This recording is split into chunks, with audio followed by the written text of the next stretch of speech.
Welcome to this edition of the Eagle's Nest broadcast as we bring you your daily quiet time dubbed Word in Season. Today's episode is entitled Forgetfulness Hardens the Heart. Mark chapter 6 verse 51 to 52. And he went up unto them into the ship, and the wind ceased, and they were so amazed in themselves beyond measure, and wondered, for they considered not the miracle of the loaves, for their heart was hardened. This was Jesus Christ after he had sent away the people. He had fed 5,000 earlier, then he fed another 4,000, and he had sent them away. And now he was going to meet the disciples. They had asked them to go ahead, and the wind was boisterous, so he came to them walking on the seas. And the Bible says that when they saw him, they were amazed and they wondered in themselves what was going on.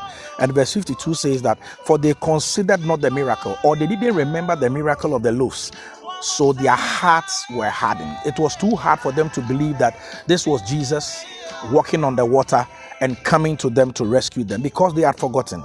Just barely 24 hours prior, these men had witnessed Jesus feeding over 5,000 people with just 5 loaves and 2 fish. Yet they had completely forgotten. He later came to them at dawn, walking on the sea.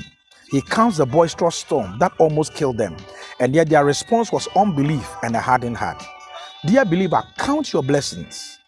Name them one by one, and it will indeed surprise you what the Lord has done. Sit down and reflect on the blessings of God. Remember his goodness.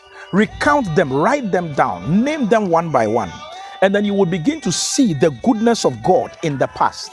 It will grant you hope for the today and grant you hope for the tomorrow. But when you tend to forget, in fact, many of us as believers, we forget the great exploits God has done in our life in the past because of the problems of the present that weighs us down. But if we can just sit back and reflect and know that the blessings we walk in today were our prayer request of yesterday, that we can trust God that today also he will do for us in future as he has done for us today the things that we requested in the past. Forgetfulness will make your heart hardened. Forgetfulness will make you ungrateful. Forgetfulness will make you speak up against God and curse God and speak as though you have forgotten that you serve a living God. May God help us never to forget. May he deliver us from becoming doubtful and becoming hardened at heart. The key lies in the heart of gratitude, remembering and having gratitude and thanking God all the time. God bless you and have a fantastic day ahead. We love you. Bye-bye.